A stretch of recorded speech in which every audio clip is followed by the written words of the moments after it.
Եվ Տերը իր խաչելությամբ երկու ավազակների միջև խաչվելով առ այսօր մարդկությունը բաժանել է երկու մասի։ Մի մասը անմիտ ավազակի պես պահանջներ է ներկայացնում Աստծուն, ազատիր քեզ եւ մեզ։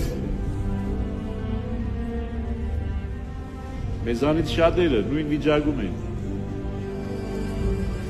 Մեր հարաբերությունը շատ հաճախ մենք Աստծո հետ այդ հարաբերության մեջ ենք տեսնում։ Հավատում ենք Աստծուն եւ երկրպագում ենք իրեն շահադիտական նպատակներով, բայց հենց մատներս փուշ է մտնում, պատրաստ ենք հրաժարվել Աստծուց։ Այդ հոգեբանությամբ ենք հաճախ մոտենում Տիրոջը։ Ինձ պիտի տաս միշտ լավը, միշտ գեղեցիկը, միշտ հարուստը, ինձ պիտի փորձանքից հեռու պահես, պիտի փրկես ինձ։